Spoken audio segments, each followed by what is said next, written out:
Hello, beautiful, and welcome to the Aligned Living podcast. My name's Iesha Delune, and I'll be your host. I was asked a question recently, and I wanted to talk about my answer to that question today. And the question was, what does it take to truly flourish? Now, I want to talk about this for a range of reasons. One is I see so many people thinking that they're flourishing, they're blooming, their life finally getting great is going to be something that happens later in that kind of when then frame. So when this, well then, great. And it's always delaying those actions, delaying freeing up time for actually investing in their own happiness and fulfillment in the moment. So I see that. I also see other people, and these are often people really dedicated to their personal or spiritual development journey, putting a whole lot of effort, sometimes even burning out with their own effort to create like their best version of themselves or their best life, but they haven't necessarily addressed the foundations. So it's kind of like a farmer burning themselves out trying to grow amazing crops, but they've actually not put any effort into how nutrient dense is the soil and am I growing something that's actually right for the climate I'm in, that kind of thing. So for those reasons, I wanted to talk about what does it take to truly flourish. Before I get into my 3 suggestions for this topic, I wanted to just do a little bit of a preparation. I want to explore flourishing as a concept. So I mentioned farming before. In the plant world, successful thriving is about each individual plant having what they need. And you only need to go to somewhere that sells plants and read the care label of various plants to see that what those needs are different. It might be different amounts of water, different soil pH, what's the optimal sunlight. And knowing these things helps you actually care for the plant. Now, human beings have care labels as well. They're just not neatly printed anywhere on our skin. So the discovery of our optimal conditions can take some trial and correction. Now, I teach about this idea of discovering your unique care label in one of the books I've written. It's called The Happiness Recipe. But I wanted to just name this idea that yes, you have a care label. Yes, we're all unique. It's your uniqueness that gives you the ingredients that you need to thrive. But what I want to talk about today sits underneath that. I want to introduce you to 3 elements that I want you to consider if truly flourishing is, instead of just making do, is on your list if that's of interest to you. So moving on. The first of these 3 elements is congruence. If you're new to me and my work, the Iesha definition of congruence is living in such a way that the mind, body, heart, and soul are all in alignment. It is my belief that consent shouldn't just be about our sex lives. It is about the cellular yes that we feel when our bodies, hearts, minds, and souls are in alignment in our daily lives. When we're congruent and we're living congruently from the inside, from that alignment out into the world, the whole of us experiences and participates in our living. Relationships become clearer, everything's more resonant and more alive. I work with so many clients who are experiencing incongruent circumstances, and they get trapped in this thinking that, if they stick with it, some good will come out of it. And my most simplistic answer to that is we can't know our way to a yes. And what does that mean? It means that alignment flows into more alignment, and misalignment creates more of the same. So I'll give you an example. Let's say you're working in a job for an organization that you don't have values alignment with, and you're thinking, if I just stick with it, I'll just every Monday, Tuesday, Wednesday, Thursday, Friday, my body is like, oh, I don't want to go to work, but if I just stick with it long enough, then this great thing will happen. But often the air quotes, great thing that happens is you get a promotion within the same organization and you just get more of the same. Congruence isn't just what our bodies prefer. It's actually the way that we're built to truly kind of resonate with our lives. So what I'm saying is when you don't have that consensual yes, that's your innate wisdom giving you feedback that something needs to change. Why is this important in terms of flourishing? Because you can put a whole lot of effort into something, and if it's not aligned, it will eventually fall apart, dissolve, or your body will have some sort of a breakdown, like something will happen, and you could save yourself all that effort by getting aligned in the beginning. If I give you just one more example, because I'm aware that some of you listening will be new to my work. Let's imagine that you're a tropical fish and you have this amazing goal to build a business. I know I'm being a little bit ridiculous, but just stay with me. Imagine that you were trying to build that business in the ocean near the North Pole. Now, your innate wisdom would be giving you feedback that you were out of alignment. In this context, you'd be out of alignment with the weather that you're in. So the body would be going, no, no. But what human beings do is plant themselves somewhere where they could never thrive and just keep pushing and pushing and pushing, all the while they're pushing against their own lack of consent, their own incongruence. And it's exhausting. And it can be we can really break our own hearts. I see this in business a lot where people put all this effort into something and it ends up not working, and or it does work and then they have a complete breakdown or something like that. So there's all of these steps that we can take beforehand, and congruent living is really moment by moment alignment, and it's much simpler. And I know it flies in the face of what a lot of people do in the personal development industry, which is like, get up and do it regardless of whether you feel like it, push through all of that, get out of your comfort zone and all that sort of stuff. But there's a huge difference between your comfort zone and your congruence. So we can take aligned action, but it's new action, so we're not really familiar with it, so we feel a little bit nervous. And in that, it's a really well worthwhile getting out of our comfort zone because we're working on doing something that's aligned.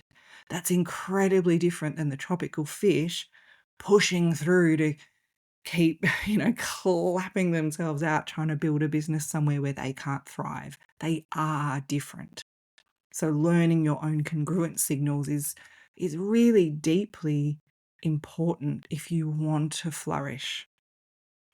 The second element I want to talk about today, and I don't see this being talked about very often, which is part of why I'm creating this podcast actually.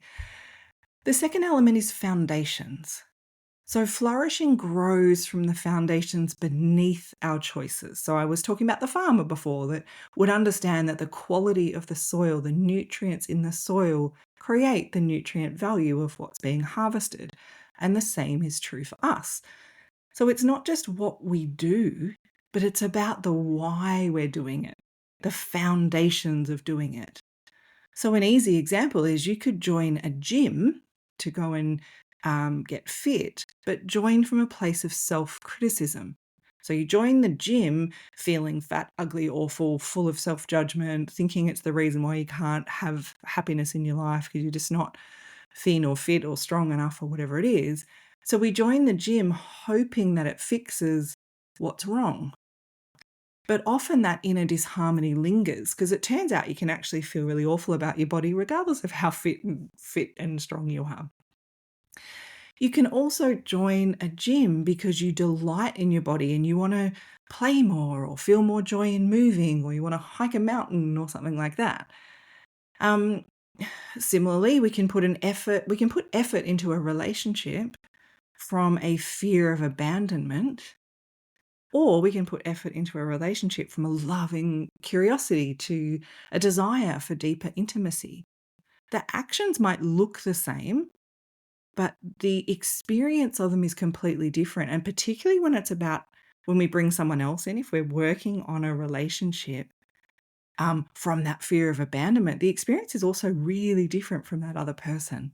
It's incredibly different having curious, open, vulnerable, beautiful conversations with someone from that place of I'm inviting you to know me and I want to know you more and kind of deepening that intimacy. It's a very different experience for the other person than one that's based on don't leave me. Very different.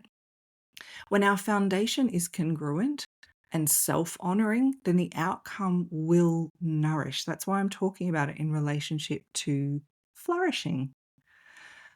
As I said before, I've often worked with clients who are even burning out doing all the, air quotes, right things because they're choosing activities trying to escape an inner feeling. And when we choose an activity as a form of escapism or enlightened avoidance, we don't actually ever resolve that inner issue. So exploring foundations beneath your priorities, beneath the choices, beneath the actions, it can be really confronting, but with some bravery, you can discover deeply transformative information. So the foundations matter. It's not just what we do, it's why we're doing it. The third element we're going to talk about today is something that I call holistic ecology. What does that mean? So our lives are not separate compartments. So our relationships, our health, our work, our money, our personal or spiritual growth, they're all woven together. And tending to work on just one area and avoiding the others is kind of like moisturizing one hand and hoping your whole body feels, nourished and moisturized. Flourishing asks us to take care of the whole ecology of our lives so that vitality flows in all directions and none of us is left behind. So flourishing unfolds through coherence, when who we are, how we live, what we choose, when all of this is in harmony. And then the harmony that is life itself expands through us in enjoyable, sustainable, and aligned ways. Over my 21 years in my business, I've taught about and written about and shared about setting aligned goals. And one of my constant suggestions, and I'm sure you can imagine over 21 years, the language that we've used in the coaching space shifts and changes. And, SMART goals used to be what we were all excited about. And then the language shifts and the way we talk about things changes. But one thing that's always been a constant in my practice is don't plan or set goals in silos. What does this mean? It means, to give you a personal example, I used to, early on in my business, I was a single mom, had 2 young children. I would go along to these, business workshops, and I was often with a lot of married men that had partners that were playing the primary carer role. So these were men that could work all day and didn't have to think about the washing and the dinner and how are the kids going to get from here to here and all that sort of stuff. So they were in a different life situation. But I have always been very inspired about my business. So I would go to these things and I would plan business goals for myself in this silo as if that was the only thing I had to really focus on. But when we plan and set goals in silos, first of all, the reality is when I get home, I do have all of us have lots of hats to wear. I'm not saying I was in a bad situation, but when we set goals without considering everything else that needs our time, all that's going to happen is that we can't stick with that goal.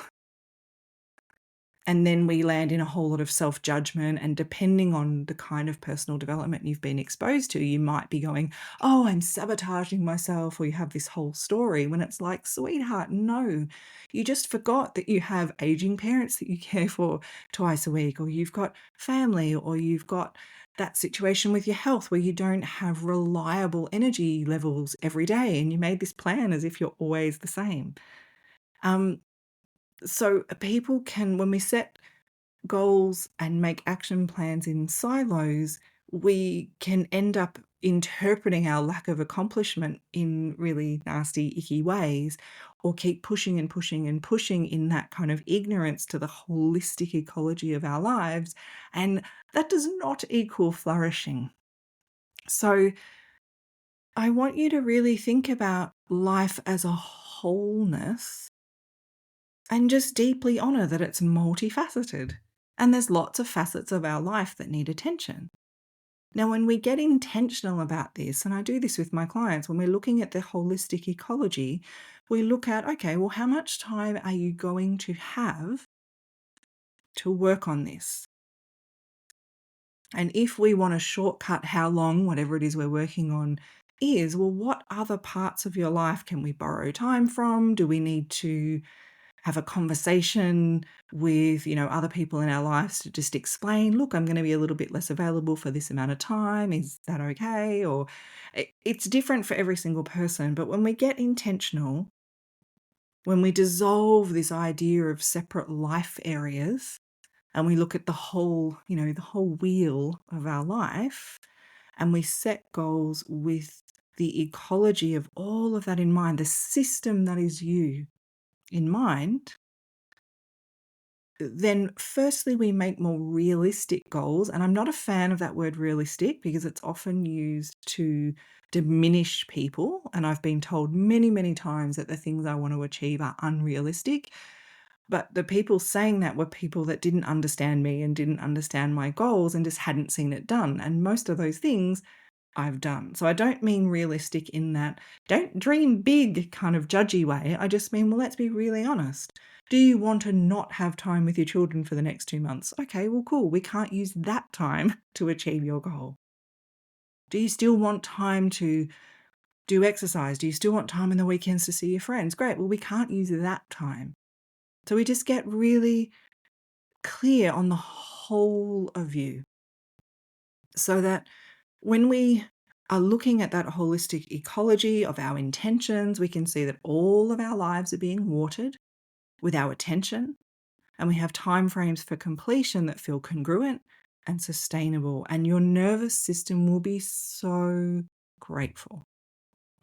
So these are the 3 elements. If you want to truly flourish, please consider these 3 things: the congruence, body, heart, mind, and soul in alignment, the foundations, not just what you're doing, but why you're doing it, and the holistic ecology where you take into account all of the things that matter to you, and then get started on your flourishing plan.